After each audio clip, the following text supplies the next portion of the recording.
Du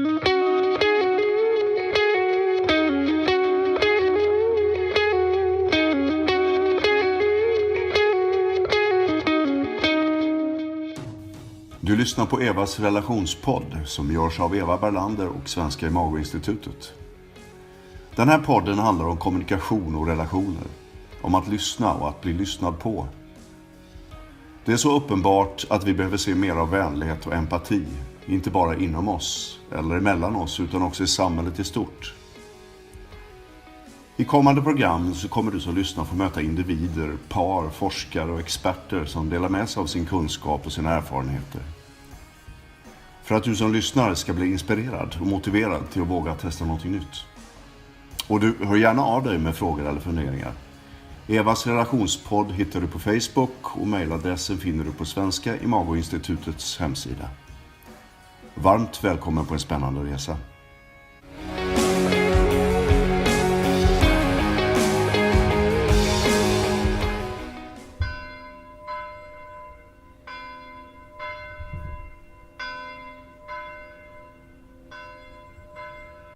Välkommen till ett nytt avsnitt av Evas relationspodd. Jag heter Eva Berlander. Jag hoppas att du fick njuta lite av de vackra klockorna från ett litet kloster i den här byn som jag befinner mig i just nu. Jag är i Italien, i norra Italien, i en liten by nära Gardasjön. Jag är här bland annat med en vän och kollega, Dr. Pat Love, som bor i Texas och som har gjort många olika projekt ihop med mig. Pat är en mycket duktig terapeut. Hon är författare till ett flertal böcker, speciellt med inriktning på sexualitet och erotik och intimitet. Hon har även fått nöjet att blivit inbjuden till Dalai Lama och skrivit en bok nära honom. Hon har varit på Oprah Winfrey och många andra talkshows där hon har varit en inbjuden gäst för sin expertis. Pat och jag har gjort många workshops tillsammans. Vi har jobbat i Österrike, vi har jobbat i Italien, vi har gjort workshops i USA och förstås i Sverige. Vår största inriktning har varit till terapeuter, då vi båda utbildar terapeuter på olika sätt. Men också till individer och par. 2 av de workshopen som vi har gjort tillsammans som var inriktning för individer, par och terapeuter har vi filmat och de finns också att köpa på vår hemsida. Pat och jag har också skrivit en bok tillsammans och den heter Du förstör vår relation. 20 sätt att förstöra en relation och strategierna för hur ni kan reparera den. Boken finns förstås både på engelska och på svenska. I det här avsnittet så ska du få chansen att höra när Pat och jag pratar om en viktig fråga som jag ofta får in till institutet och som jag har pratat kort om i ett litet YouTube-klipp. Leder intimitet alltid till bra sex? Och den här frågan är ju stor och viktig och det finns många olika svar på den och därför så tänkte jag nu ta chansen att prata med Pat om det här. Få henne att berätta om vad hon tänker om ämnet med all den expertis som hon har. Det här poddavsnittet kommer att vara på engelska. Men du kommer också höra mig efter avsnittet prata lite grann om det vi pratade om engelska är svårt för dig att ta in. Varmt välkommen på en spännande resa. So Pat, here we are sitting in Italy. Yes. In this small village just by Lake Garda. One of the most beautiful places I've ever been. And I am so blessed that you are here and that I had the chance to interview you and to talk to you on my podcast. Me too. So tell the audience, tell them more about you. Who are you? Yeah.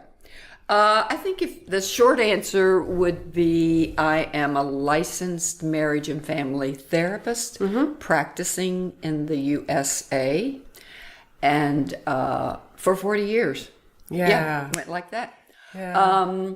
I started out as a graduate professor teaching counseling and marriage and family therapy, then went into private practice. And since that time, I've done supervision, speaking, writing, and you and I wrote a book together. Yay! And with my daughter and our friend Kathleen McFadden. And I've done this profession many, many ways. I think if I have one talent, I think that it is reading research, sometimes very complicated research, and putting it into practical, skill-based strategies for individuals and couples who really want to improve their relationships. And that's a big gift, because reading and understanding science and understanding what works, it's hard to explain sometimes when you read heavy material. Yes. Yeah. And I have a friend who says, I'm halfway between genius and stupid. So I can read complicated things, but when it comes out my mouth, it's always simple, because that's the only way I know to talk. I think that's why all those people in Sweden that have loved all the workshops that we have done, because they could really get what you were explaining, because you do it in such an easy way. I'm thinking, Pat, you and I, we have done workshops in Italy and in Austria and in the US and of course in Sweden together. Yes. And it's been fun all the time. Yes. And also this book that we wrote together with Kathleen, you and me. And my son Anders made the pictures for that book. That was so nice. Yes. And that book was nominated. Didn't he get a prize? Oh, yes. He got a prize for being... the cover. Yes, yeah, the cover got a creative, which is no surprise because he's so talented. Yeah, he is. I get questions all the time because of this podcast, and that is very appreciated, and it's a very humble feeling knowing that there are many people listening to this podcast, but also very touching to get all these letters and questions. And one question that has come up over and over, and I wanted to talk to you about that question because you're an expert, being, written so many good books about sex and about sex and relationships. But a question that come up is, does intimacy lead to good sex?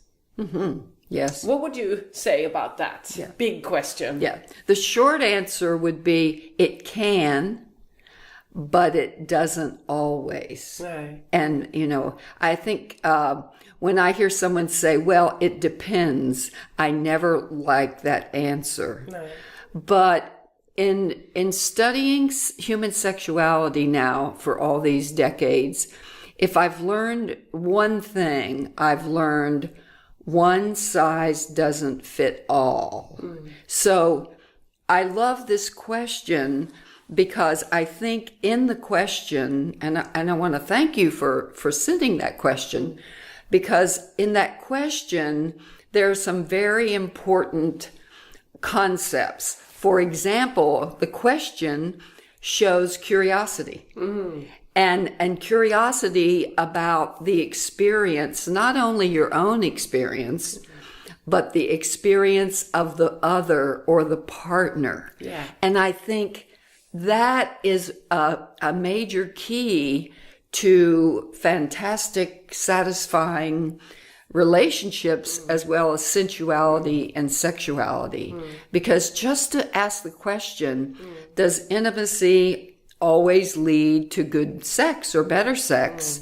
I think says, I'm curious about knowing what it's like for my partner. I'm curious about what it is that can make more satisfying sensuality and sexuality in relationships.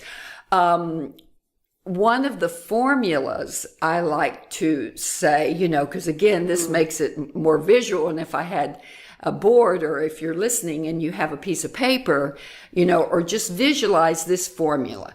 P, the letter P, P represents passion, because that's what we want. We want passion. We want desire. We want that closeness, that connection. But you really want P, passion, equals two sexual beings, two bodies coming together, joined by intimacy. Now, that's a beautiful way of so putting it's it. like it's like P equals S2, two sexual beings, I. P equals S2I. You know. So if you think of it this way, here's how I think, if I answered that question, can intimacy lead to better sex?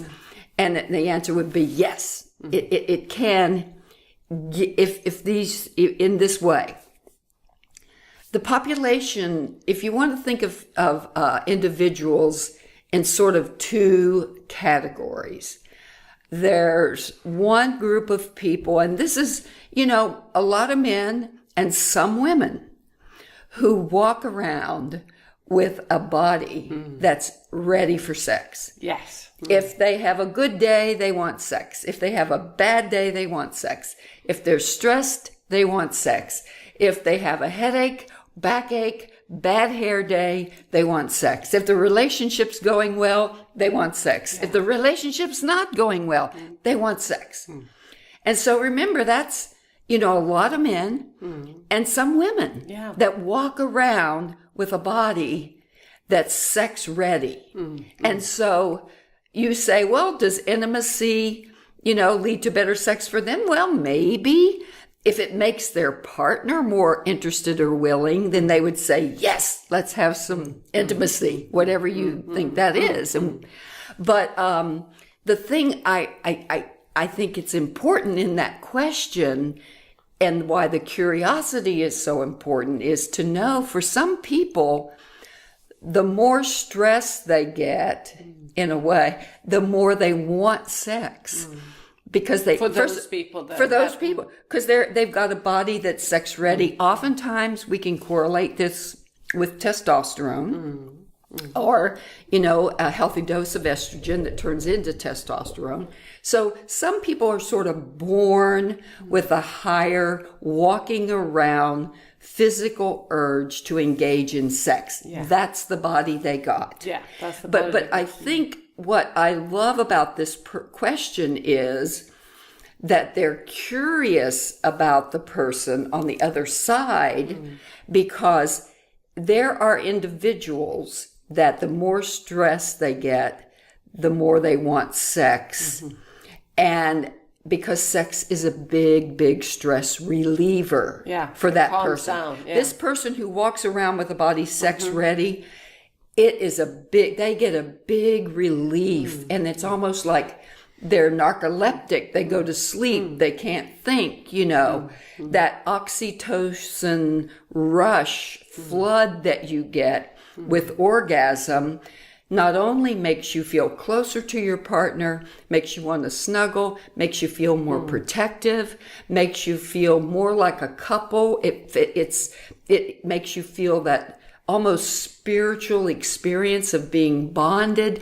But the other thing that this oxytocin does is it's an amnesic. It makes you forget that he didn't pay Visa or she didn't call your mother. It makes you forget the arguments, and it totally relaxes you. Now that's half the population. Is it that many? Half of the population? Just about half the population. And again, there are always exceptions to any research.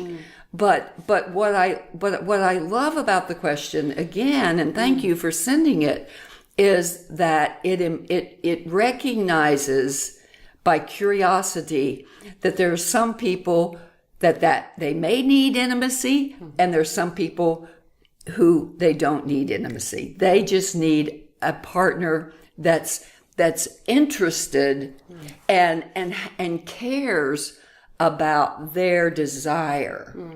So that's sort of half the population. Now, let's talk about the other half of the population for which this question is very, very relevant. And half the population, and this is many, many women and some men, who really have to have their stress already lowered before they feel desire. They can want sex, but they don't feel desire. No. They don't have the physical urge to engage in sex. No. In their head, they think, I want to make love, I want to have sex, whatever. But their body isn't answering. They don't have desire. You know, a woman might be lubricated, he might have an erection, but he doesn't have the desire, the motivation to move toward making that happen. And so this group of individuals have to have their stress lowered. They have to feel connected to their partner, and they have to feel safe. They have to feel safe. Now, intimacy, and when you and I can talk about definitions of what I think it is and what I don't think it is, because there are a lot of ways to define that word, but intimacy can create that connection and create that safety and can create that wonderful feeling of knowing your partner. And it can build a bridge between two people, you know, because we come with very different realities, and it can lower your stress. So if that's the case, then absolutely intimacy can lead to better sex. Because if I'm on the high estrogen side of the continuum and I have to feel safe, connected, and stress-free, you know, or have my stress lowered for my body to even feel desire, then sitting and talking with my partner, or problem solving, or feeling like I know her, know him, feeling that close connection, absolute. In fact, I had a great example of this. My husband and I happened just about a month ago, had a very important conversation in which we saw an incident that happened so differently. Yeah. He saw it one way and I saw it another way, and we were both very, very strongly committed to the way we saw it. We were in great disagreement about it. So we talked and we talked and we talked and we talked. And of course, the more we talked and listened to each other, because that's simply, for intimacy to happen, if you want to say a simple definition, is talking and listening at a personal level. But it doesn't have to include talking. It can be revealing your innermost thoughts and feelings in a vulnerable way. That's sort of how I would define intimacy, because it doesn't have to be talking. It can be actions. But I think a key that you're talking about is to be able to be differentiated, to be two different people. Yes. And I know that, you know, you and I usually use this dot, you know, the piece of paper, and you write a dot in the middle. Yes. And I think that a lot of times we get stuck in that. And when we're stuck in that dot, we not only look at all problems all the time, but we also get smushed together. You know, it's like what you feel. It's like you said with your husband. Yes. I mean, you have two different views. Yes. And if you're not able to differentiate and to say, okay, so in your world it looks like this. Yes. And also, like you said now, in your body works like this. Yes. My body works like this. Yes.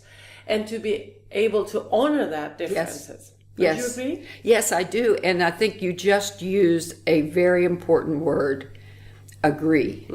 Because many people confuse intimacy with agreement. Yeah. Now, this is my bias. I often, when I go away from research and this is my opinion, I'm going to give you that this is my opinion. I believe in a relationship, I have the right, or it's a normal expectation, if you are my partner, to expect you to be interested in me and interested in what I think and what I feel and what happens to me. So I think that's a normal expectation, to expect my partner to be interested. Yeah. But I don't think it's a reasonable expectation to expect you to agree with me all the time. No. So if you think intimacy means you agree with me, then you're going to be, then you're going to have a more difficult time, because I don't think intimacy, just because you hear me, just because you understand me, and in that intense discussion that my husband and I had, we walked away that we didn't agree, but we understood one another. And I felt safe with him because I felt like he really, really got it. Yeah. That my actions mean this and his actions mean. And it was so funny. The reason why I tell this story is at the end of that, he said, let's make love. So it's sort of like, but because here's the key. Intimacy, I don't think, means agreeing. It's not just listening, by the way, or it's not just hearing. It's not just hearing. I mean, we are always hearing. We don't have earlids. You hear when you're asleep. You hear when you're busy. But listening is literally your brain saying, this is relevant, this is important.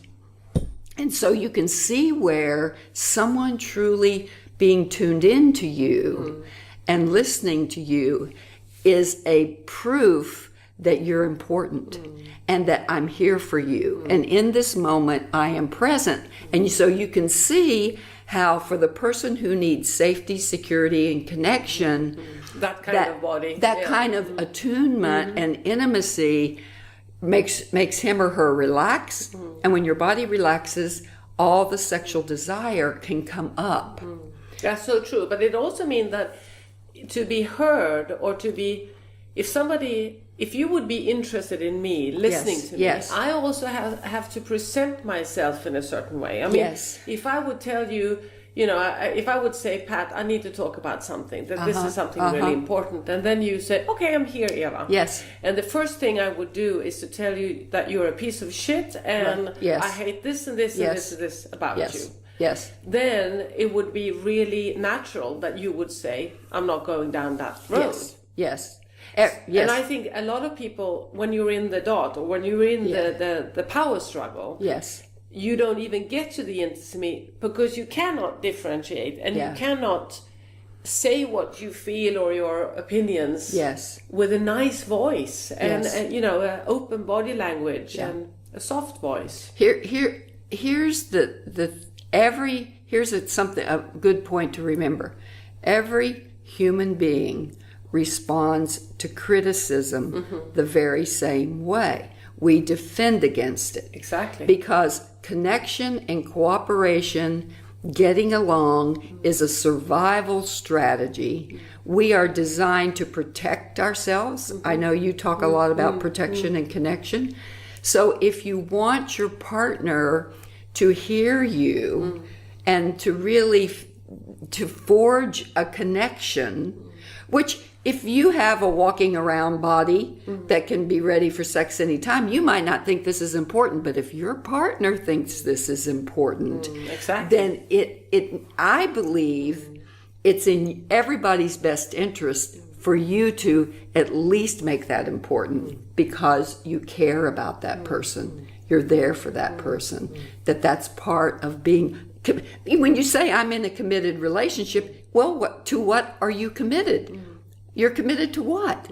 Committed to time, attention, showing up, being there, understanding, and then having your actions show that you understand. So I think what's important about intimacy is that it reveals your innermost thoughts and feelings, but it's sent and received in a safe way. And because I have to say, I talked about half the population walks around with a body sex ready. The other half of the population, for them, talking about feelings, expressing feelings is, I often say, you can wake me up at 3 a.m. in the morning and say, Pat, what was it like when your mother died? And I can get very emotional and give you words and say, I didn't know if I could live through it. And, you hear it in my voice. Because for some of us, we walk around and intimacy is so easy to drop down into those vulnerable feelings. Exactly. But that's, many women and some men, but the other half, a lot of women, and for men, you're wanting me to talk, to talk in emotionally expressive words. That's a language that I'm not familiar with. It's not easy for everybody. No, and I think that's also why it's so important to really be able to differentiate and to get to know the other person's feelings, but also the way that it expresses the feelings and the body and the chemicals. I mean, the chemicals that you were talking about, with testosterone or... That's also important to really understand and to honor. Honor, I would say, is a good word. If you're expecting a man to talk like a woman, a woman to talk like a man, or a woman to talk like another woman, or a man to talk like another man, you're not, like you say, differentiated, but you're taking away one of the most valuable ingredients in passion. Because I want to go back to that formula. P equals S2I. Okay, passion equals two sexual beings joined by intimacy. Well, for most of us, ultimately there's going to be a limit to how many sexual positions or outfits or whips and chains. I mean, there's a you're only going to create novelty in so many ways with your body and with sexual toys or whatever that's fun or whatever you use. There's for most of us, we'll try a few things, and maybe over a lifetime we'll try more things, and we get excited by the novelty of it. But there's probably a limit for most of us walking around, But intimacy has no limit because we're always evolving and thinking and feeling and having experiences that are worth sharing. And so if you take away the intimacy, then you're left to just having, hot sex, and people say, well, I'll maintenance sex. People will say, well, I'll take it. Don't worry about it. That's good enough. But if you want passion involves some risk, some vulnerability. See, that's very important. Yes. Risk. Some risk. And sexual technique isn't the only area where you risk. You risk for half the population. The big risk is in the intimacy. So in many ways you're taking away a valuable, part of sensuality and sexuality. And also as you age, your body changes, your needs change, and you have to have a way to communicate that with each other. It could be just moving your lover's hand to a different place. That's intimacy. Because that's revealing your innermost thoughts, feelings, desires, wishes. And so the exciting part about this is that there's no end to the pleasure that you can have if you if you're willing, to first of all be curious about your partner, which I love this question because it implies that, and curious about yourself and curious about yourself. Good point, because for me, when you were talking about, I've written many books, and a lot of the motivation for writing and researching was trying to figure it out for myself. Because I am among the many, many, many women and some men that in the beginning of the relationship, there's this big surge of sexual energy and desire. And then 6 months to 18 months, along about 2 years when you're into the relationship and the infatuation has waned, then you're on your own. And I say the good news is all you have to have is the desire to desire. Exactly.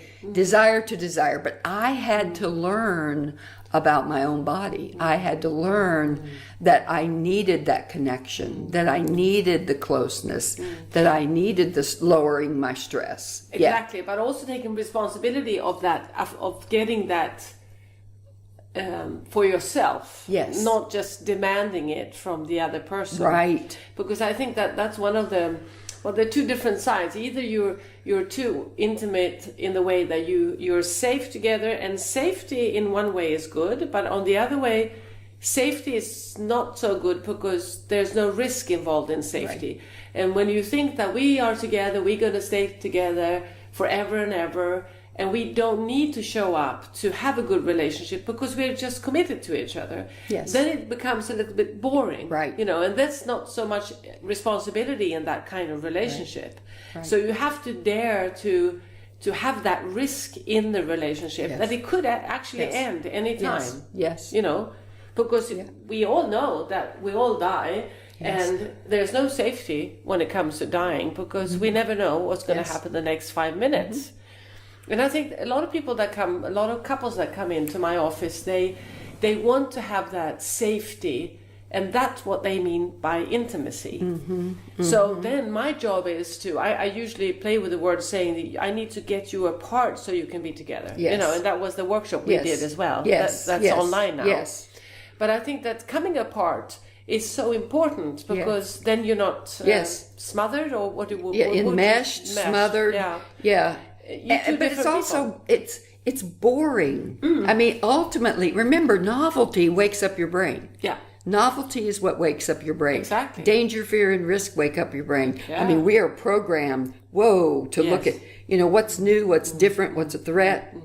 And this is why I love the question, because intimacy does in its purest form, you're very vulnerable. Because if I don't ever tell you what I'm thinking and feeling, and you love me just like I am, then that feels really safe. But what if I tell you what I'm thinking or feeling or desire, and then you reject me? I mean, there's a risk in that. Yeah. And and it's the kind of risk that we have to be able to handle. We have to be able to handle to leave somebody, and we have to be able to handle to be left by somebody. Yes.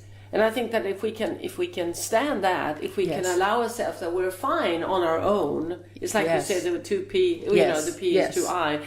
When we know that I'm okay by myself. Yes. Of course, then I can also be interested in you, and I can dare to hear your difference. Yes. Difference from me.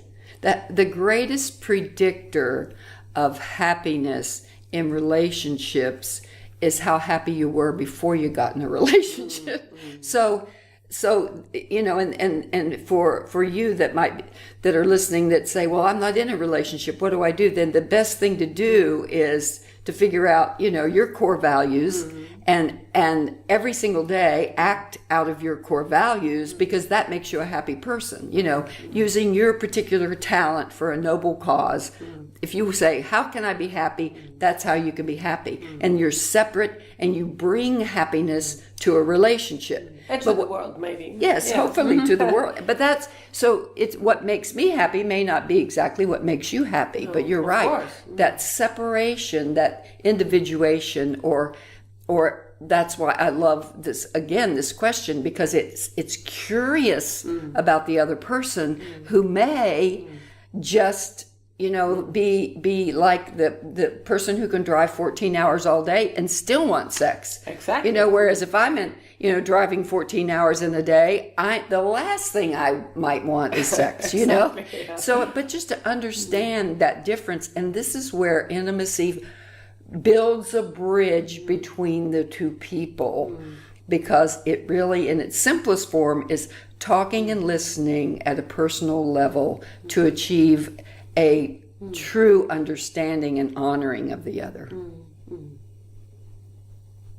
Before we end now, I'm thinking that you and we did 2 workshops that we recorded that's online, and one of them is called Coming Apart to Be Together, and where we talk about this being different and differentiated.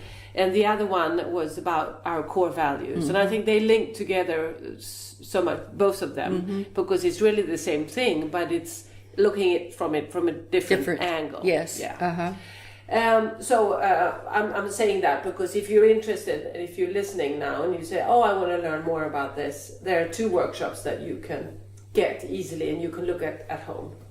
So Pat, what would you say if you would say 3 tips? Yes. What would that be? Yeah. Well, the first thing I would say is you got to find out, if you want to be a lover, find out what says I love you to your partner and give it as a gift. Okay. Then number 2, I would say you've got to take an account, look at yourself and say, what is it that I want and need in this relationship to create the passion or the intimacy or the sexual excitement that I long for? And then number 3... And express it? And number 3, to be able to express that in a way that your partner will get it. Yeah. You have to stack the cards in your favor, because I know there's a certain time, a certain place, a certain way that I communicate with my partner that will increase the probability he'll be open to that. So I want to take responsibility for that. And also, this is number 4 though, is every time your partner does something right, honor that. Yeah. Catch him, catch her in the act of doing something right, because that's one of the strongest teachers, and it will lead you to more passion and more intimacy. Thank you. Pleasure. I hope we will have the chance to talk to you again, Pat. Maybe not in Italy that time, but it could be somewhere else. Yes. You know, you have written so many good books, and I know that one of the books, before we end now, one of the books, Hot Monogamy. Yes. Could you say something about that? Yes. Because that book is also possible to get. Yes, you can get it through Amazon, Hot Monogamy. I love that book. I reread it recently. It still is so valid, and it really takes apart the details of what creates passion. In fact, this formula, P = S2I, is in the book. Yeah. And also it goes into detail and has exercises for couples. And Perfect. Couples use it as a workbook. It Perfect. has a survey, it has questions, it has directions, it has suggestions. I think couples still love that book, and so do I. And thank you for mentioning it. Tack för att du har lyssnat på samtalet mellan mig och Pat Love. Under samtalet så har vi pratat om vikten utav att vara 2 olika individer. Det jag kallar för att differentiera oss, och att vi ärar möjligheten att vara just 2 personer. Jag tänker att väldigt ofta när vi fastnar i kamp, som du har hört mig prata om förut, så blir vi lite utav en smoothie. Det vill säga vi blandar ihop oss och vi vet inte vems känslor som hör hemma hos vem. Att kunna ära olikhet tror jag är en av de absolut viktigaste delarna i att skapa både intimitet men också passion och erotik. Vi har också pratat om att vi på grund av att vi är olika personer har olika kroppar, olika uppsättning utav signalsubstanser som är unika för oss som individer.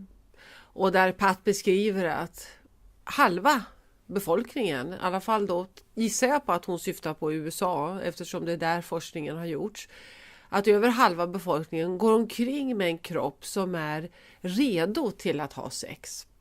Som oavsett hur den upplever sig för tillfället, oavsett om den har jobbat mycket eller är trött eller har huvudvärk eller vad det än kan vara, så är dens kropp redo för sex. Och den personligheten kommer ju att lugna och regleras med hjälp av sex. Sen finns det en annan del då utav befolkningen som inte är redo för sex och som har svårt till att komma till sin desire, det vill säga sin önskan, sin längtan till att ha sex. Och som kanske tänker tankar att jag skulle vilja ha sex, jag tror det är bra att ha sex för mig. Men den här desiren, åtrån, finns inte i kroppen naturligt. Och den delen av befolkningen behöver ju först skapa intimitet, det vill säga kontakt, för att sen komma åt längtan. Och du hör ju direkt att många par naturligtvis fastnar i det här. Där vi inte ärar olikhet utan vi tror att det finns ett rätt sätt och ett fel sätt. Och fastnar i den berömda pricken som jag brukar prata om. Ja, vi har också pratat om hur viktigt det är då att ära olikhet, men också att förstå att inte bara med ord utan med kroppar och inne i oss make sense, begripa hur det är att vara den andra. Och på den här resan också begripa sig själv och börja förstå, vem är jag, hur funkar min kropp och vad längtar jag efter? Vi har också pratat om vikten av att både skapa trygghet och närhet, för att när vi är trygga så kommer vår hjärna med automatik söka kontakt. Trygghet leder med den sociala hjärna vi har att vi vill knyta an till andra. Vi vill vara nära. Och här är fysisk beröring en väldigt viktig del i vår däggdjurshjärna eftersom vi är sociala varelser. Men också hur vi då behöver tåla risken, osäkerheten, otryggheten på sätt och vis. För att både säga ja till trygghet men också tåla risken utav att vi alltid kan bli lämnade och vi kan alltid lämna. Kanske för att en partner då inte vill vara kvar i relationen, eller det kan ske en olycka och personen blir sjuk eller dör. Eller att vi lämnar för att vi faktiskt har helt olika åsikter om någonting. Och det är klart att intimiteten och risken, det är ju att våga blotta sig själv, att vara sårbar och samtidigt tåla den sårbarheten och vara nyfiken. Här kan vi ju hjälpa oss själva mycket med att ta reda på vad våra core values är, eller våra kärnvärden, våra kärnvärderingar kanske vi säger på svenska, våra kärnvärden. Och där vi tar reda på vem är jag, vad börjar jag och vad slutar jag? Och hur kan jag ansvara för att ställa mig på en plattform av trygghet så att jag kan tåla risker men också då leva utifrån den jag vill vara. Och då hör jag att det här är ju motsatsen till kampen. Då kampen mycket handlar om att vi blir ihopblandade och där andras känslor bestämmer vilka känslor vi själva ska ha. Och vilka beteenden vi ska ha. Så det här att kunna ära olikhet och att samtidigt vara nyfikna på varandras världar är avgörande för både intimitet men också passion.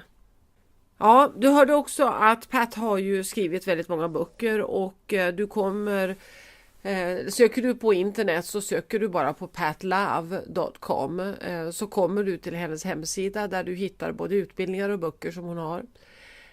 Men du har också, kan gå in på amazon.com och köpa hennes böcker om du vill. Det finns också 2 olika workshops som vi då tillsammans har spelat in tillsammans med 2 olika grupper där vi pratar just om hur kan vi gå isär för att kunna vara ihop och hur kan vi stå på våra kärnvärden och leva utifrån våra kärnvärden.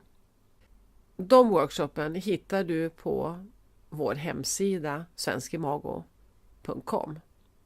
Tack igen för att du har lyssnat. Är det så att du blir inspirerad och vill dela med dig av dina insikter eller det som händer i dig när du lyssnar? Du kan gå in på Evas relationspodd och skriva och berätta vad du blir berörd av och dina insikter och kanske dina egna erfarenheter. Du kan också gå in förstås på vår hemsida i vår gästbok och skriva. Och går du någon utav distansutbildningarna som vi har här på institutet så kan du kommentera i själva kursen. Och de som går distansutbildningarna, de kommenterar jag alltid för det är en första prioritet att jag ska finnas för alla klienter som har lust att kommentera på distansutbildningarna. Tack igen för att du har lyssnat. Jag hoppas att du har fått en aning inspiration och kanske lite lust till att skapa det bästa, både passionen i ditt liv men också den bästa intimiteten i ditt liv.